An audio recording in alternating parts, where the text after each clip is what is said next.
Hey guys and gals, so we are back in with MB-EX-8 and our boss has arrived, Jesselton Williams. The map looks kind of daunting, but it's not too bad at all. Actually, it does require a fair bit of crowd controlling, but the waves are all fairly organized. So you want two vanguards, one fast deployment point gainer and scavenger. A high attack vanguard, basically, so I'm bringing scavenger with skill 2. You do not want the single block ones, the DP on return ones. They're not ideal. You legitimately want a proper vanguard. 2 tanks, so one really, really good tank and just another one that's decent enough. I'm bringing a self-healing tank just to take some of the pain away, I guess you could say, from my healers. An AoE healer, I'm bringing Telopsis with skill 2 because it's got good burst. One really good healer and another reserve healer who we will be deploying towards the end. Utage, who will need her second skill. Beeswax, who will need her second skill as well for the obelisk. One AoE arts damage dealer. You can use Gitano with skill 2, but I'm using Skyfire with skill 2 instead because of the stun, as I said, more crowd control. Lazy, because of her chain lightning, which makes her an AoE arts dealer without actually being an AoE arts dealer. So skill 2 for Lazy, and Meteorite, so an AoE sniper. You can use Shiryuki with skill 2 if you like. If you've got your Shiryuki at a good level, she is interchangeable. I just find Meteorite's skill 1 to be a little bit more AoE-y. Not a good example, I know, but that's alright. So first up, we want Myrtle in to start her skill cycling, and we are going to follow her up with our regular vanguard. So cycle Myrtle's skill as soon as it's up, and then we are going to deploy in Meteorite. And Meteorite's going to start working on those 6, well, not really all 6, but she'll get damage on all 6 eventually. Sitting up the back, and I'm going to deploy Telopsis in next because of her skill point boost, just to get my own vanguard cycling a little bit quicker.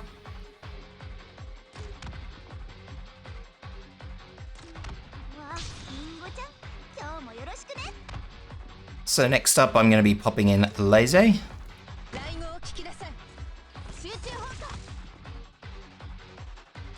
And now this big fellow at the top is one that we are just going to let trundle through. He's not going all the way through, but he will be going a little bit of the way.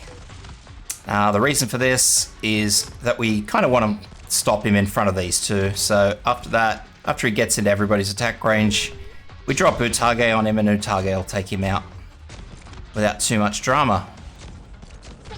So cycle our vanguards again, and now we want to start deploying the rest of our team. Utage away when she's done with her job.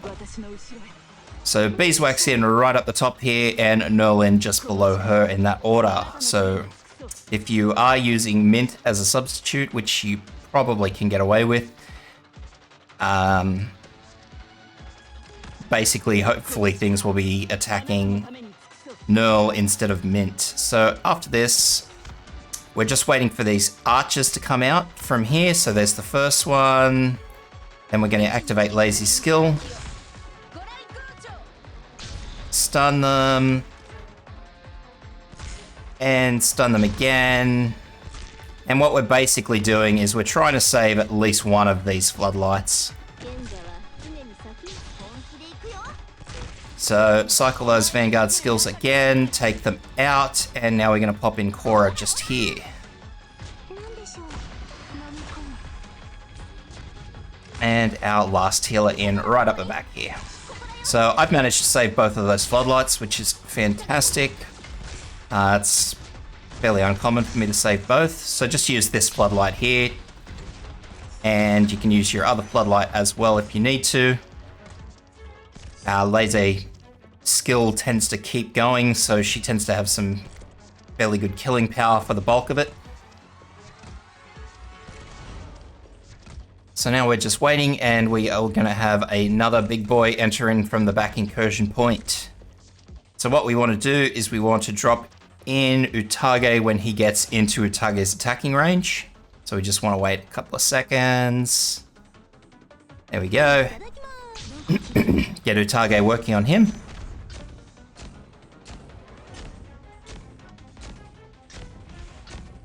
And now our boss will come out. Now, Utage may or may not die here.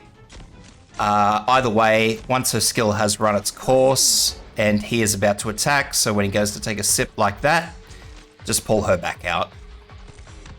Save some of your deployment points. So as you see, we have another group coming out, another group of archers. So just stun them.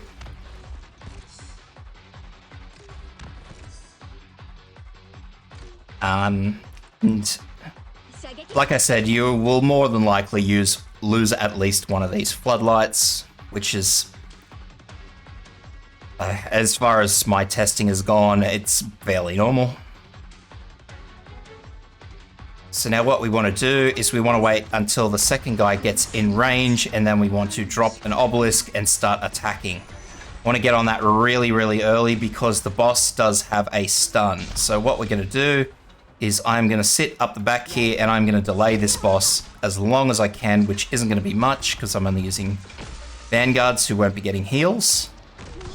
But the point is, if I can delay the boss even a couple of seconds, that'd be fantastic.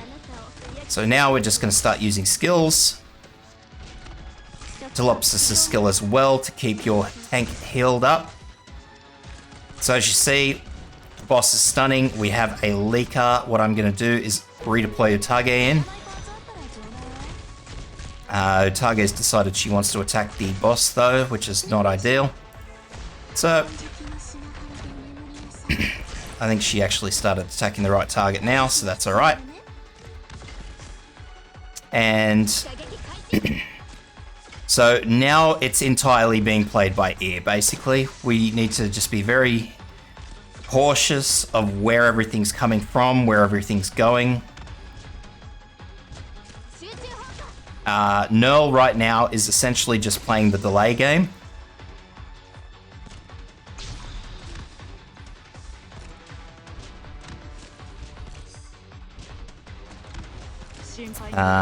And that is really where we're at, is just Nerl playing the delay game. So as you see, now we're just going to pop that in. So as you saw, Nerl got stunned. Thankfully, nothing was actually at Nerl at the time, but as soon as you see that stun go off, wait for things to start moving first, and then use the spotlight. After that, we're going to deploy, well, I said deploy, we're going to use Beeswax's second skill, get that obelisk in, and start her AoE damage up. Skyfire's skill, just to make sure that this is all controlled. And now, once again, we are going to be using our vanguards to keep everything where it should be. Because a lot of things here will probably leak, and we're just going to be cycling this floodlight at the same time as well. So we've just lost our tanky, which is fine, because we can deploy Utage in, and Utage will clean that up. After this, oh, I think he may have got out. That's alright. So we're going to pull back Beeswax, and we're just going to start cycling everything we can. So at this point, we are also going to deploy in Gavial here, and she's going to be facing backwards. Now, the reason for that is we only want her healing our tank. We don't want her focusing on anything else. So once the boss leaves Meteorite's area of attack, we're going to pull her out. Skyfire's skill to finish off these enemies. Lazy skill as well. Get everything we can on there. And we will use the stun just so the boss doesn't do anything weird to us. And once the boss gets into his second phase, we're going to wait for him to hit Quora twice. And then when we see him start attacking for the third time, we're going to use Quora's skill.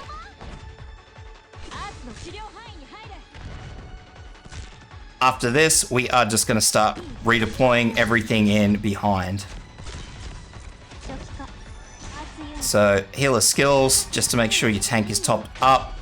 Because as you see, the boss just took a massive, massive chunk out of our tank while the tank shield was up. So you want to have these healers using their abilities while that shield is up. Otherwise, you risk your tank dropping like a rock. Outside of that, just keep cycling the floodlight so the boss stays stunned, and you should get there in the end. You can keep redeploying in whoever you need to get the job done. But usually it's more or less okay to keep operating like that. But if you do find yourself just in a healing fight with the boss and you're not making a lot of headway, obviously just start redeploying operators as they become available. I hope that helps, guys. Look, if it does help and you enjoyed the video, please like, subscribe, and please check out my Twitch channel.